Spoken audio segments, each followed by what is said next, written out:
An introduction to the 7-minute daily focus, part 5, focus and the appearance of reality.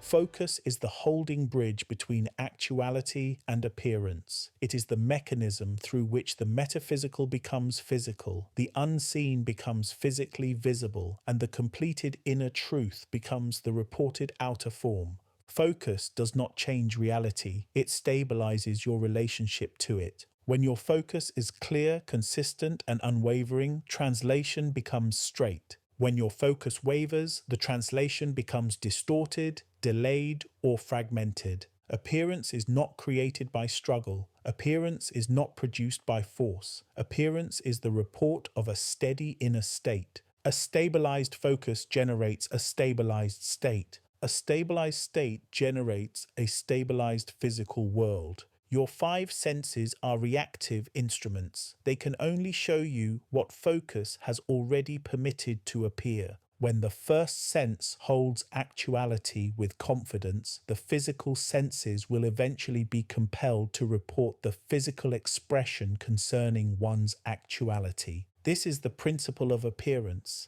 The physical world you see outwardly is governed entirely by the metaphysical world you hold inwardly. Your task is not to make the physical world change. It is to hold the inner actuality long enough for the physical world to express or to report it. I sense that I need to expand this principle further. You must understand that appearance is obedient, not autonomous. The physical world does not decide what to show you. It reflects what has already been stabilized within your subjective state. What you call circumstances are the result of earlier delayed inner conditions.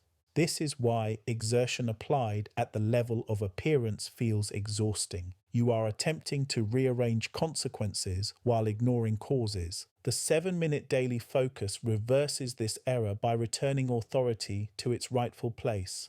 The inner metaphysical world. Focus is the act of placing and keeping authority where it belongs. When focus is disassembled, appearance emerges chaotic.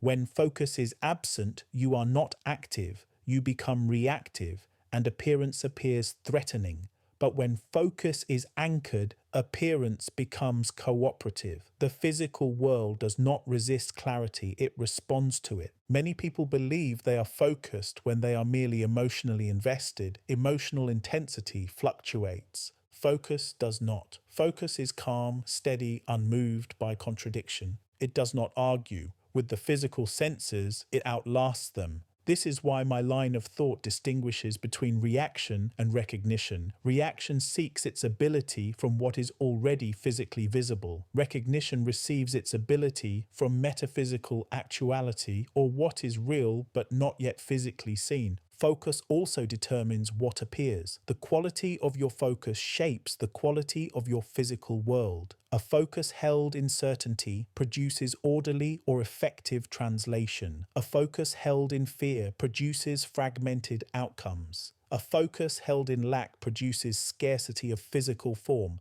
Appearance is precise. It mirrors the tone of your inner holding with remarkable accuracy. Thus, small shifts in focus often lead to significant changes in experience. To focus correctly is to focus on actuality, not on wishing or future possibility. Actuality is already complete. Focus does not ask if something will happen. It rests in the fact that it already is. This is where many misunderstand the idea of patience. Patience is more than a mere word called waiting. It remains or waits in the substance of actuality. This is where patience receives its strength in the certainty of actuality. It is the ability to stay aligned with inner truth while the outer world reorganizes accordingly. True patience is a principle, a form of strength, the strength to remain unmoved. Focus is patience in action. When you maintain focus, you are not delaying manifestation. You are allowing translation to complete without interference. Each moment of wavering introduces new instructions. Each moment of steadiness reinforces the original instruction. The 5 senses will always attempt to reclaim authority. They report absence, delay, contradiction, and noise. Their role is not to guide you. It is to inform you after translation has occurred.